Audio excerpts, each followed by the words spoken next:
So, welcome to a very special additional edition of the Half and Half Scarf Football Podcast with me, Nick, and my mate Dom. This is as two season ticket holding, match going, home and away Borough fans, a Rob Edwards special. Because this week has been some week in the evolution of the coaching and management system at Middlesbrough Football Club, the club that we hold dear. So, we've put together an additional special episode 20. It's going out today on Sunday, the 9th of November, the day after the announcement that Rob Edwards was leaving, and the day after Middlesbrough celebrated that with a fantastic 2-1 win against Birmingham at home. We'll more about that later. But this isn't a Middlesbrough Football Club podcast especially. It's more about football fans. Of course, it's raw for Dom and I because we've had a week where the uncertainty's been killing us a little bit, and surely it won't happen. Surely, it has. But as a football fan, if you're watching or listening to this, think about the context of what we're talking about. Think about what would happen if it happened to your club. I'm going to talk about Rob Edwards, a man who's shown a complete lack of integrity once again when it comes to his football management career. Okay, so without further ado, I'm going to introduce my mate Dom. We're not going to do the T-shirt thing we normally do, Dom, because it's not a celebratory episode, this. But welcome to the podcast, Dom, after what has been a very interesting, tough, but actually celebratory week in the end, because Middlesbrough won 2-1 yesterday, and Rob Edwards' new team, Wolves, got absolutely caned 3-0 by Chelsea last night. So, welcome. Yeah, hi, mate. Yeah, it's we felt impassioned and called to arms to do this pod today, just because of what's happened. It's been an odd 7 days, but it's actually ended, I think, in the right way. Magnificent scenes at the Riverside yesterday, which I think, above all, mate, and we'll go on to talk about it, epitomises that no one's bigger than the club. The fans were absolutely fabulous, and we win with 2 goals from 2 homegrown talents. It was almost written in the stars that actually look at what you're missing and look at what you're leaving, and we don't need you, and we'll roll on. So we'll talk about that in more detail, mate. Well, before we get to the context of the podcast, let's just touch on yesterday. First of all, I'd like to give credit to Birmingham and their fans for making it an occasion. The fans were great. They played really well, Birmingham, to be fair, and on another given day deserved something out of the game. You know, they battered the second half, but we did have, I'll be honest with you, a patched up team, injuries galore. We had a referee who was just clearly a distant relative of Rob Edwards, going to give us nothing on the day. That's not bitter. We won 2-1 in the end, but Birmingham fans, credit to the club. Birmingham, a credit to the division. They played really well, but you're not going to win on a day when 2 local homegrown team lads play and score in an atmosphere like that. Absolutely. And, you know, it sounds a bit cliched, but there really was a 12th man in the house yesterday, and that was the supporters. They weren't going to let that one go. And sadly, I wasn't there. I wish I had been with all my might. But I've watched it back. I kept myself abreast of things yesterday, and it was just fabulous. Watching it all on socials and the noise in the ground and afterwards. And it was just really fitting, mate, to be honest. And I think really classy from how the club approached it. And I was really pleased that Adi Vivesh got to lead the team out, and he was fabulous. And at the end of his game, at the end of the match as well, his interview, just different class. Let's cover that a bit later, but I just want to give one more shout out to the Birmingham fans. Best chant of the day. Where's your gaffer gone? Where's your gaffer gone? Actually, funny as hell. I actually stood up and applauded them. I was in the ground. I stood up and applauded them. It made me laugh. I think it might have been at 0-0 or maybe they were at 1-1. But it was, you know, where's your gaffer gone? Where's your gaffer gone? It made me laugh, made me smile, and it was a great day at the Riverside. But let's take the great day out of it, and I want to start with properly 2 definitions from the Oxford English Dictionary. Okay, I want to use the definition, the first one, the word integrity. It says the quality of being honest and having strong moral principles. It also includes the meanings, the state of being whole and undivided, and the quality of being unimpaired. I've also looked up the word snake in terms of definition, and it says a former Middlesbrough FC and Forest Green Rovers manager who talked about family, honour, pride and desire and buggered off 4 months into a 3-year contract when he had his head turned by money, also known as Rob Edwards. What do you think to them? I think that's quite accurate, mate. Yeah. It's funny that, isn't it? That's what snake meant. I Hmm? didn't know that until I looked it up myself. I was like, Yeah. oh my God, who knew? But the first one, on a serious point, is where we're going to go with this, and it is about integrity and the lack of in football management these days. Hmm. We used to have a lot of integrity in the game, didn't we, mate? Managers who honoured contracts, wouldn't do the kind of thing that Rob Edwards has done. And we'll come on to it. There's still managers in the game now who I think have got a lot of integrity who wouldn't do that. Yeah. So I think he has bypassed that word by some measure. And we will go into that in more detail as well.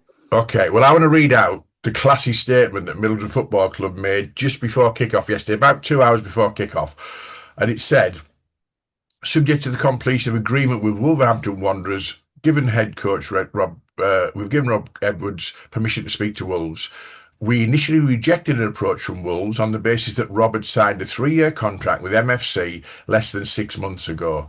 Following discussions with Rob, we were disappointed to learn that he wanted to speak with Wolves regarding their head coach vacancy. We've now agreed terms with Wolves subject to completion of the relevant paperwork. Now that seems awfully familiar as a statement to me, Dom, because haven't you got another one similar to that came out a couple of years ago? Yeah, I have, mate. Yeah. So, 11th of May 2022, Forest Green Rovers issue a statement that says, dis- um, disappointed that our support and loyalty towards our manager, Rob Edwards, has been repaid with negotiations taking place with Watford behind our backs. We had no contact from Watford, from whom we might expect less. But in any event, this kind of behaviour it gives football a bad name. And then it's really classy at the end, and then it says, we thank Rob for all his work at FGR, forgive him the manner of his departure, and wish him well. So, yeah, it's got a very familiar ring to it, hasn't it, mate, really, that? It's almost like a cut and paste job. It's almost like he's got form for this kind of lack of integrity and this lack of honesty and wanting to, go behind people's backs to talk to people. I'm shocked, really shocked I'm that really shocked, mate. Yeah, I'm totally shocked. I must admit, mate, I remember this at the time, and I didn't like it. I remember reading about it thinking Forest Green actually giving him his first proper managerial role. Mhm. He got them promoted, and there'd been a lot of good work that went on behind before he came in as well, by the way, similar to Luton, actually. Uh, but got them promoted, and Dale Vince came out and said, I don't think he'd have had a problem in Rob wanting to go and take a better job, but just the way you go about it. Mm. It's simply the etiquette of how you go about it. I Yeah. remember at the time Watford coming out and saying that they said that he had a clause in his contract that he could speak to people. It was just bullshit, Yeah. absolute crap. And that statement there, I thought was wonderful. We had no contact from Watford, from whom we might expect less. That's I think class. just genius, absolute genius. But Yeah. yeah, it was just a really classy statement, very short, sweet, and I think Burrows is the same. Ultimately, it's. I think you summed it up off air, mate. You summed it up perfectly. It's like it is just disappointment. You expect better of people, don't you, Yeah. in line of work? And I think what amazes me, and the thing that makes my blood boil about it the most, and let's be clear to everyone, we've moved on. We're quite happy that he's gone, and Yeah. we'll roll with the future. What we don't like and what we're trying to emphasise is that he will do this again. And sadly, he probably will work again when he gets sacked from Wolves, which will happen at some point in the future. But Mm. when he came into Middlesbrough Football Club less than 6 months ago, one of his first statements was how privileged and honoured him and his family were to get this job. And Yeah. his exact words were, it's not lost on me. Well, I'm sorry, Rob, but it's less than 6 months later, 3 months into a new season, and you've fucked off. So it Yeah. clearly is lost on you. Mm. And let's be clear on this, everyone. And there's been some mind-numbing banal punditry out there, lazy punditry. Oh yeah, yeah, I feel for Rob. Yeah, I understand the situation he's in. Oh, it's his hometown club. Yeah, difficult situation. Another crack at the Premier League. Fuck right off. Yeah, Seriously, do your jobs better. yeah. Adrian Durham summed it up perfectly, and so did Simon Jordan. Simon Jordan's, if anyone go and look at Simon Jordan on Talksport talking about it last week, he summed it up beautifully. He was furious, wasn't he, Simon Jordan? He was absolutely, but he articulated it really, really well. And it was funny yesterday. I read a quote from Adrian Durham on Talksport, and he just said, all this guff and nonsense about it being closer to home and needs to be closer to his family. He said what we've said. Well, Middlesbrough's still in the same part of the country from when he joined. It's if family and being close to home was an issue, why did you take the job in the first place? I'll tell you why. Because it's not the issue. It's not the issue at all. The issue is. We'll come to the issue. Yes. Don't spoil it. Yes. Now, going back to that point about Middlesbrough on the map is exactly where it was when he signed, okay? Whether his family choose to move up or don't choose to move up is entirely up to them. But you've got a 3-year contract. At some point, you would expect them to make the move to the northeast. If they don't want to move to the northeast, that's fine. And by the way, this is not derogatory to Wolverhampton. Have you been to Wolverhampton? It makes Middlesbrough look like Monaco. It's an absolute shithole of a place. Middlesbrough gets a bad name, but Wolverhampton's up there with the best of them. So it can't be, oh, I love living in Wolverhampton, because nobody loves living in Wolverhampton any more than love living in Middlesbrough or Hull or Dundee or other places that continually get berated on bloody national press. But Middlesbrough is in the same place it was geographically when he signed, and he was honoured and privileged to be part of it and building the family. And the bit that gets me, I've been to 13 of our 15 games home and away this season. And his behaviour is that of an absolute PR dream. Smiling, fist pumping the badge, high fives, doing all this with the bloody crowd. And, his after press conferences were all about, such an honour to be leading this group, such a family with the coaching staff, with the fans, with the club, with the chairman. 13 out of 15 games, he's acted like he loves the club, the place, the team, the borough, the lot. And he's just giving it up for what is the purpose of this, Dom? What's the whole purpose? Why has he done it? Money, funny enough. Actually, there's two things: money and ego. So, ego. There's always some ego in there of, I think I'm a Premier League manager. I'm sorry, Rob, but you're not. No. You got Luton up, and fair enough, you did half a season's worth of work, but you also inherited a very, very good team and very good work that was instilled by Nathan Jones. Yeah. I'm not quite sure you'd have got up in that season before that work had been put in. But even if you had, we'll give you some credit there. You did half a season's work and you got them up. Your season in the Premier League was a free hit. There was no pressure on Luton in that season at all. Everyone thought they'd go down, so they could just go for it. And to be honest, and we were both part of this, we applauded the way they played and the way they went about it. Could they win a game of football? Not many. Funnily enough, I think they did the double over Everton, which was quite funny. But they didn't win many games. They played some good football, but they didn't win any games. Yeah. Now, at Wolves, their team's all over the place. All over the place. They've lost all their big players. They're not really about, technical skill anymore. They're more about strength. And I'm not quite sure he realises what he's going into there. I mean, their striker's isolated. He's got a really big task on his hands. So if he suddenly thinks he can go in there and work miracles, I don't know how that comes about, mate. He's not Pep Guardiola, is he? I'll be honest with you. And they're 8 points adrift of even safety, let alone. There's 3 wins he's got to find just to get back in the game, really. And from a team who've got 2 points. Now, let's come on to Wolves later on. Let's come on to the fact that how much malice we hold against Rob Edwards' success or otherwise in the Premier League. However, go back to his ego. Despite the week that he's had, despite the snake behaviour he's had behind the scenes, despite the fact that he has clearly wanted to itch to get away to Wolves. He wanted to take training on Friday. He wanted to do the press conference on Friday. He was relieved of those duties on Friday, and there was no statement from the club yesterday morning until about 1 o'clock.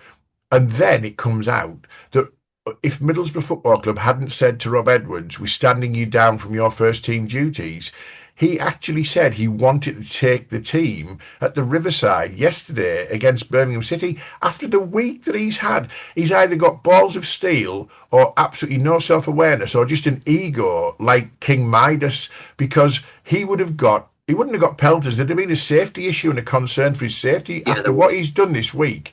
yeah, And he was still happy to say, I'm prepared to take training, apparently. I'm prepared to take the game, apparently, at 3 o'clock. What an egotistical bastard he is. one word, mate, narcissist. I'm Hey, sorry, but that's just it all over. How you can be that arrogant to not read the room and gauge the atmosphere that you actually want to walk into a stadium and take a game when the fans know that you're just about ready to up and leave just for a bigger contract, a nice fat contract, and to get back in the Premier League by bypassing doing the hard work to do it. He'd have got absolute pelters from the fans. It would have been, yeah, it would not have been nice to see. I think I think what's disappointing about all this is, say, I mean, it hasn't been confirmed yet, but it's all but confirmed. But say at the last minute something fell down and it didn't go through. Is he welcome back at Borough? no, Absolutely no way. And no. this is what happens when you act like this, because you just alienate a fan base. So he's gone from when he first came in. I think me and you were both wary. I knew of his. I always remember that statement and how he treated Forest Green. I was always a bit wary, but I kind of forgave him on the basis that he seemed to come across very well at Luton. I have heard a few rumours and stories of his time at Luton, but again, they could be rumours and stories, so we're not going to discuss those, Mhm.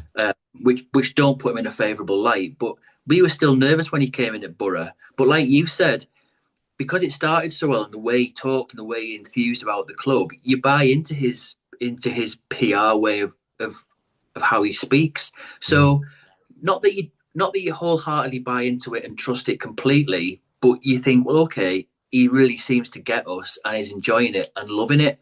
And Mhm. it's not until something like this happens and all of a sudden, literally as soon as it happens, his head's turned, that you think, ah, there's the old Rob Edwards. Two things I want to mention. I want to go back a step to you mentioned about the lazy pundits and stuff. I heard a statement, and I'll mention her name, Jackie Oatley. Right, Jackie Oatley, I respect as a broadcaster, presenter. She's a commentator of note, and I like Jackie Oatley. She's done a lot of I work. do, She's done a lot of work around the women's game and yeah. raising women's awareness in football. I've got a lot of respect for Jackie Oatley until she trotted out that crap that you mentioned earlier. I can see why he's doing it. It's a tough decision, all that kind of thing. I'm going to say to Jackie Oatley, and I'm going to say to other lazy pundits, right? This is like a supposedly happily married man who's always had a bit of a wandering eye, who suddenly sees his first love from school on Facebook has got divorced, and he dives back in to rekindle his youth. Now, if you're Jackie Oatley or a lazy pundit, think about what that would do if that was your other half in life who was supposedly happily with you and at the last minute decided, oh, actually somebody else has come available I used to be in love with, and they just buggered off and left you, because that's how it feels, Jackie Oatley. So don't be trotting out the lazy, I can see why he's done it, whatever. He's just a wandering, roving eye, cheating man who's got the same morals as someone who does that to their family and friends. That's all I'll say there. But on the converse side of that, I'd like to take my hat off to Craig Bellamy, because Craig Bellamy, conversely, was approached about his interests. He's a Wales manager, for those who are not sure. He's the manager of Wales. He's approached quite rightly about his interest in the Celtic job because he's doing a great job at Wales. He seems to have, evolved into a really decent coach and manager. He's a hothead by nature, but he's developing his career pretty well. He's Craig Bellamy. And he was asked about his interest in the Celtic job by, some lazy pundits. Craig, you're going to get the Celtic job. You're shortlisted. You're on the top three in the betting. What do you think? And Craig Bellamy just said, to the words to this effect, I'm paraphrasing, I'm flattered by the interest of Celtic Football Club, but I have absolutely no interest whatsoever in pursuing any level of interest in me as a coach or manager for that club. I am focusing 100% on my job as Wales manager to secure qualification for the World Cup. I'm categorically removing myself from any level of interest. And let's move on. And you know what? Craig Bellamy, hats off, mate, because that's the Yeah, exact opposite of what we've seen this week from Snakeman Edwards. yeah, I totally agree, mate. That's if you're not interested in that job and you love the job that you've got, that's all you have to say straight away. There's nothing more to it. If you've got integrity and honor, and you've gone into a club because they've backed you when no one else was, given you a 3-year contract, a really good salary, given you the coaching team that you asked for, and backed you with players, and you're at a proper football club, by the way. And I'm not saying Wolves aren't. You've got everything that's been given to you, when actually were at rock bottom and at risk of actually taking a club down for a second relegation, and not many clubs were interested in you, and you've got this job, and that's how you repay them. So if you valued it in any shape or form, that's the first thing you'd say. And I would like to say, mate, very quickly, yes, we're saying, oh, well, it's Wolves, it's his hometown club. If that was another Premier League club, are you telling me he would have just ditched that as well and said, no, I'm a Borough? Bollocks. He'd have done Yeah, exactly the same thing there as well. he would.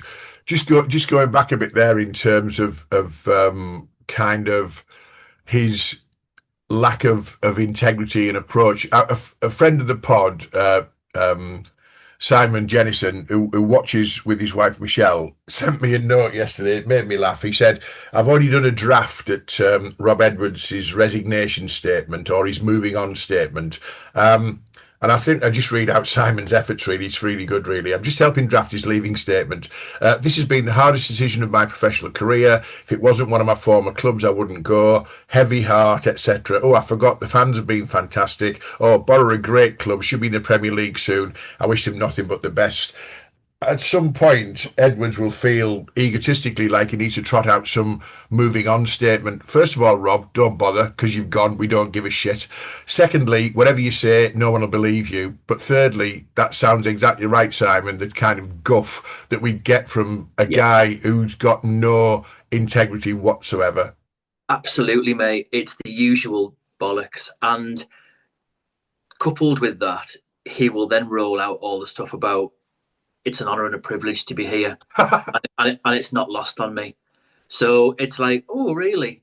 So these are the kind of things that, for people listening who aren't a Borough fan, when you're closer to it, when it's happening to your club, these are the things that you see that your manager does in the background. You might not see those because you're not paying attention, because obviously Borough aren't your club. So you won't perhaps listen to the things that Rob Edwards has been saying about us while he's been our manager. Like, we're literally the best thing since sliced bread, but literally as soon as the next job comes along, see you later, Borough, I'm off. Yeah. And it's just kind of almost a warning. Be warned if he's then later approached to come to your club, because he will get sacked at Wolves. That's an absolute foregone conclusion. Yeah. Be warned, because this is the kind of man you're dealing with. Just watch out for the language. Just watch out for the trotting out of the language that you've already used several times. Honour, privilege, family. I can't believe it. Here for the long term. All that. Just watch out for it. Make a note of it, and then 6 months later down the line, look for it and go, that doesn't keep the ring. Yeah, that seems a bit hollow. Yeah. Bit hollow. Yeah, yeah. Okay. I think in life, mate, very quickly, it's very easy to say those words, but it's acting them. It's being those words, isn't it? Yeah, yeah. That's what makes you the person you are, by being what you say you're going to be, not just saying the words. It's the definition of integrity. We started off with the pod, really. The other thing I'd say about that, going back to something you said earlier, I said off air, anyone who's got kids listening will know this, right? If you say to your kids that you're annoyed with them, it's sort of water off a duck's back. But if you say to your kids, I'm disappointed in you, it doesn't half resonate a lot more. And that's all we are. We're disappointed in Rob Edwards. We're not annoyed, by the way, anymore. He's gone. I don't care. We just have to do this pod to get it out of the way and put a bit of closure in it. But let's go back to the Craig Bellamy statement, because there's a couple of managers came up in our conversation off air who we don't believe would ever do what Edwards has just done to Middlesbrough. One of whom is Frank Lampard and one of whom is Mark Robins at Stoke. They're both really successful and doing really well this season. And as a natural course of action, people, lazy journalists usually, start talking about, maybe Lampard's ready for a Premier League club. Oh, maybe he could go to Celtic. Oh, maybe Mark Robins is ready for a move. He's proven he did it at Coventry really well. And I love Mark Robins as a manager. I think he's a great manager. And I think Frank Lampard's reinvented himself really well at Coventry. And yet lazy journalists will start mentioning him in dispatches with, the minute the next Premier League club manager gets sacked, it could be anyone really. It could be anyone at the bottom, couldn't it? It could be your Leeds, your West Hams, your Fulhams or whatever. Robbins and Lampard will probably get mentioned in dispatches. I don't think either of those two would act anywhere near what we've seen this week from Rob Edwards. What's your thoughts on that? I absolutely don't think they would. I think Mark Robbins will have been approached for several jobs behind the scenes while he was at Coventry because he did such a magnificent job. I'm not saying that would have been a Premier League job, but he might have been offered jobs that at the time were deemed better than the Coventry job. Yeah. I think that will have happened, but you'll have never heard anything about it because he just won't make a song and dance about it, and neither would have the club. And likewise with Frank Lampard, what I really like about Lampard, and I've seen it firsthand because he came into Everton at a very difficult time, really struggled. He did okay to start with, but he never really set the place alight, and he had a lot of stuff, background noise going on, and you could see that by the end he was done. But he's always said about himself that he learns from every experience. Now, going back to when he started, he was at Derby for a year. At the end of that, he had a really good year at Derby, and then he was offered the Chelsea job. Now, if you were to go and ask Frank now, I reckon he'd probably say, no, I'd probably still take it because it's how you learn. But there's probably a part of him, I would suspect, that might think, was I right in taking that? Should I have held tight and perhaps waited until later down the line? Mm. But I would probably hazard a guess he'd probably go with the former that, well, I wouldn't change it because it's how you then learn from all those experiences. What I really admire about him is the fact that he's clearly a multi-millionaire and his wife is in her own right. Yeah. So it's never about the money. And he's a London lad, settled in London. So it's clearly not about him needing to be closer to home. He's taken a job at Coventry because he wants to get back into football and prove himself. So it's not about him trying to make a name for himself. Go on, mate. And he's doing a magnificent job at it as well, by the way. Yeah, he's learned. And do you know what? I thought it might be a bit of an odd choice when they appointed him to sack Mark Robinson, bring Lampard in. I think even himself might have been a bit like, I can see why people are thinking that because he had a lot to prove. But what I really admire him, he didn't think he was arrogant enough to think, I just need the next Premier League job that's coming up. I'm going to start again somewhere else. And let's face it, he had an uphill task there to convince the fans of what he was about.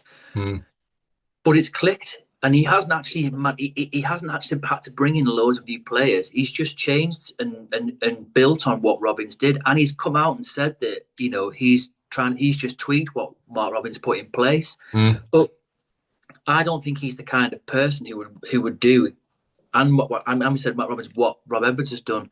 I just don't think he would. I think he'd at the very least, I think the pair of them would honour their contracts, or they'd wait until a more appropriate time in terms of seeing the season out, see where that goes, and then what happens at the end of that season. Yeah. And that's an interesting point. If Rob Edwards had stayed with us, done a fantastic job, maybe he's got us up, and then something else had come along the line, and then he'd left, I think you'd still be a little bit perplexed, but you may see it in a slightly different light. It's just when it happens like this where you really see that the guy doesn't give two fucks about where he is. 4 months into a 3-year contract. Yeah. And he's clearly had his head turned by the cash. It's nothing to do with geography, nothing to do with family. He's just a greedy, narcissistic, egotistical, self-involved bastard. But never mind, moving on. So what's next for the Borough? I've got a few notes here, right? So lazy journalists will trot out these names. Stephen Gerrard, no. Russell Martin, fuck off. Brendan Rodgers, no. Will Still, absolutely not. Sam Allardyce et al., no chance. Now, they might even trot out Tony Mowbray, who's a Borough legend. By the way, Tony Mowbray knows where Middlesbrough is because he lives in Redcar, so I think he won't be shocked by the fact that it's actually where it is geographically, so if it was Tony Mowbray in the short term. Now, I've got a thought process as a Borough fan, a match-going Borough fan. It's not just based on yesterday, far from it. We've got currently... the guy who was number 2 to Rob Edwards was also number 2 to Mark Robbins during the rise of Coventry City. Adi Vivesh, and he's got a young guy, Harry Watling, alongside him. Now, Adi Vivesh has never been a number 1. He was a number 1 yesterday for the first time and loved the experience, but he's been a number 2 and a very, very highly regarded, highly thought of coach, the brains behind Robbins, the brains behind. I'm not saying Robbins hasn't got the brains either, but the coaching guy behind Mark Robbins, the coaching guy behind Rob Edwards, and I'd give Adi Vivesh and Harry Watling the option of saying, "Do you want the roles?" If they say yes, I'd give them the roles. If they don't want the role, I'd be okay with appointing Tony Mowbray as an interim head coach until January, just to get through the next run of games after the international break.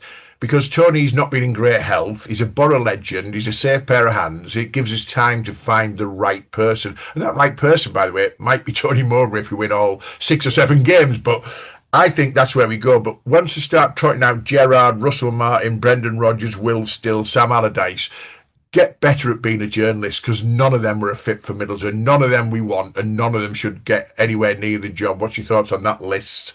I totally agree. And on Brendan Rodgers, I'd also say fuck off, because he spends most of his time looking in the mirror. He literally fancies himself. If he was a bar of chocolate, he'd eat himself. Hang on. That mirror must be quite low level mirror though, isn't it? Because he's about 4'6", isn't he? Yeah, like a tiny little caricature of a football manager. If ever there was an ego in football, Brendan Rodgers has got one in spades. I mean, there's no one who fancies himself more than Brendan. So no, I wouldn't. I don't want him at Middlesbrough. But to be honest, they would look at us and think that they're beneath. We're beneath them. But I'm not interested in any of them, because they're all talentless. I don't want a single one of them. I mean, Gerrard's done in football as far as I'm concerned. He's just and he's just a laughing stock. So yeah, anyone who so you can sum up Steven Gerrard by going and watching the brilliant Darren Farley, because how he impersonates him and makes a fun of him is exactly what people think of Gerrard's managerial career and skills. Yeah. So yeah, I mean, the fact that Rangers went in again for him just shows the lack of diligence that Rangers are showing in their managerial shoot, to be honest. It does. Yeah. Couple of things. Going back to your question though, mate, I completely agree. In the summer, when we still had reservations about Rob Edwards, me and you both said to each other, I'm not so concerned about Edwards, because I'm more happy that we've brought in Adi Vivesh, because he is renowned within the game as a number 2. I mean, the amount of respect that people have for him is huge. And I remember at the time when Borough did an interview with him just after they joined the club, and he said that coincidentally, Rob Edwards had connected with him and they'd had meetings about working together. Now, that's probably more astute on Rob Edwards' side, unless, of course, someone's actually said, you need to go and speak to Addy, because I don't really know. But he might have probably thought, my career's kind of struggling here. I need some proper support in my next job. Mm-hmm. And me and you were really pleased, because he just said, well, we were speaking together about working together, and then the Borough job came up and we were offered it. And me and you were both really pleased that Watling and Vesh came in, because we're thinking, well, they're 2 safe pairs of hands behind the scenes, and a big improvement on what we've had that'll really see things through behind the scenes. I was made up that he was in charge yesterday. I think it was a wonderful occasion. The way he was with the fans, the way his interview at the end of the game was different class, and he even kind of implied that he's not sure where. He said, if no matter where this goes, I loved yesterday. So maybe he's there a bit uncertain of what their futures are, because you know what it's like in football now. Let me tell you why he's uncertain, by the way, because the rumours are that Rob Edwards is already talking to Julian Lescott as his number 2 for Wolves. Now, going back to integrity, you've worked for 4 months with Adi Vivesh as your number 2 at Middlesbrough, who's probably been the tactical brains behind getting us to second place in the league, and suddenly it's like, oh, I'll tell you what I'll do, I'll just ditch you as well. I might as well ditch everybody and everything at the club, and I'll go and get Julian Lescott, because Julian Lescott used to play for Wolves, which completely bypassed me, apparently. I didn't realise. Did he play for Wolves? Did he? I'm sure he did. He did. Yeah, completely missed. I've got him down as a City player or whatever. So, yeah, Adi Vivesh should stay at Middlesbrough, and so should Harry Watling, and whoever comes in. And I think an interim with, if he doesn't want it, an interim with Tony Mowbray would be great. But a left field name that came out yesterday that somebody mentioned, and I wouldn't be averse to exploring it, was Ralph Hasenhüttl. I wouldn't be averse to exploring that, because he's not tainted by anything. You know, I'm a big fan of you are as well, of German football. He was sensational in Germany for a couple of clubs. He did okay at Southampton, but, you know, whether he had the right cards in his deck to do the job properly, I don't know. And Southampton, you know, have been a bit up and down, and, you know, they've not had a consistency or whatever. Hasenhüttl, I wouldn't be averse to at least exploring it, but I think we just need to bed down a little bit for a few. We've got 2 weeks of the international break. We've got probably 6 or 7 games before January. They come thick and fast, don't they? We're still second in the division. You don't normally get a manager vacancy when a team are doing well. So let's make sure we do it right. We do it right. It's usually when they're bottom of the league and struggling, isn't it? I agree. And I think I said to you off air what I hope happens, and I think Gibson will be onto it because he's a really astute guy. It won't be lost on him that he's got two great coaches there, and I would hazard a guess that he doesn't want to lose either. So surely there should be a conversation of like, well, okay, Addy, if you don't want it on an interim basis because you're not comfortable being a number one, who do we bring in that the two of you are happy and comfortable to work with, that will blend nicely, that is almost the front of the club, but you work together? They've got to be exploring that as a club, surely. And Addy Vivesh should be well connected in football. He will know who's good and who's not. I mean. He'd be able to put names forward saying, well, I like so-and-so and so-and-so. He'd work really well with us. I'd recommend him. I'd like to think those conversations would go on because it's got to be a consideration for me. It just has to be. Going back to Mowbray, he loves the borough. He's a great person. He has got the absolute utmost integrity in football, and he would probably work well with them. I mean, plus he gets the club. My only concern there is, and he's very much of the type like that they all have their little backroom teams that they work with, don't they? That they're very set and fixed on.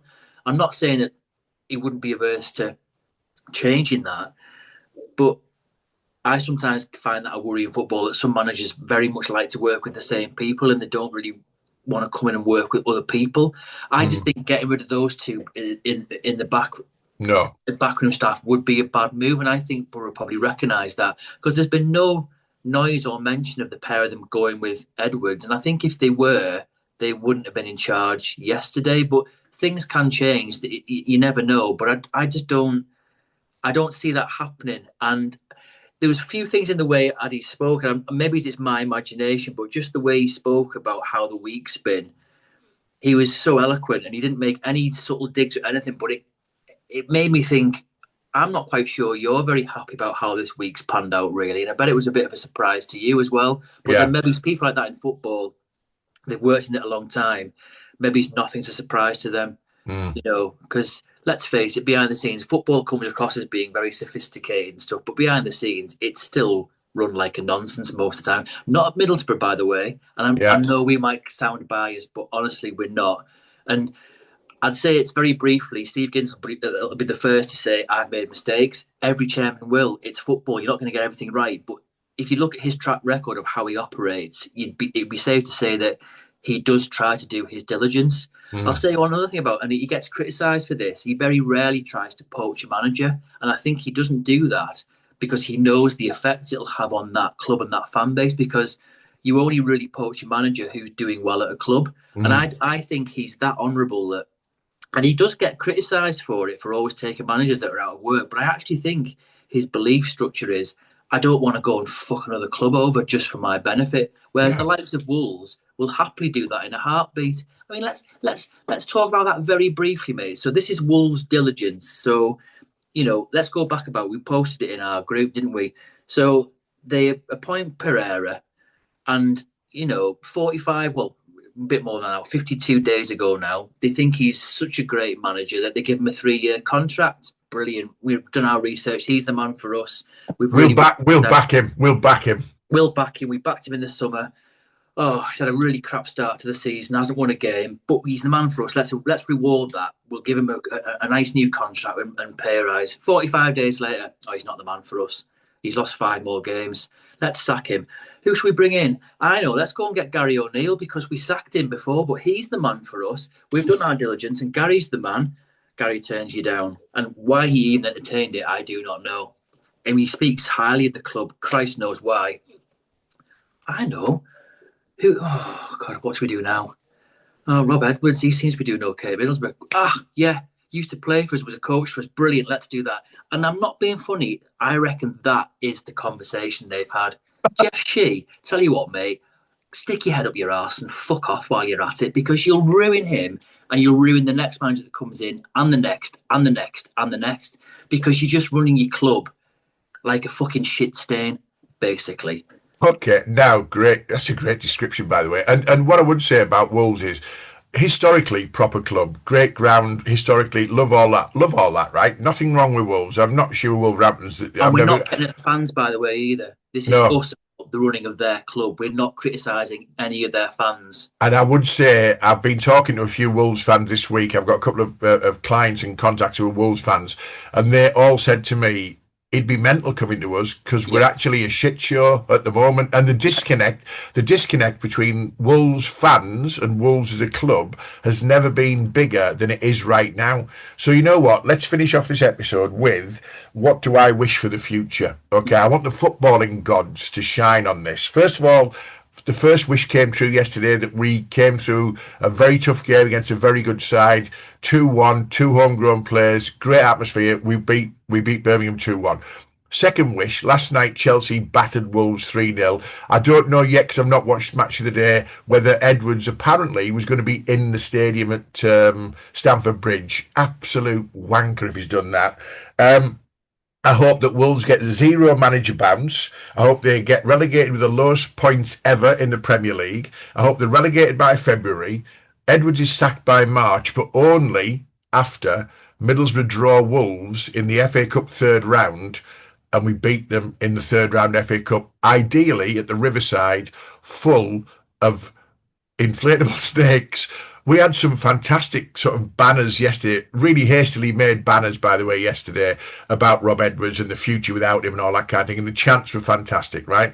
But come on, footballing gods. When you do the FA Cup draw for the third round, we want to see, and ball number 16 is Middlesbrough against ball number 22, Wolverhampton Wanderers. Please make that happen, but only on the journey towards relegation by February, sacked by March. And as I said earlier, we're not bitter. We've been cheated on. Anyone who's ever been cheated on will tell you you're better off without them.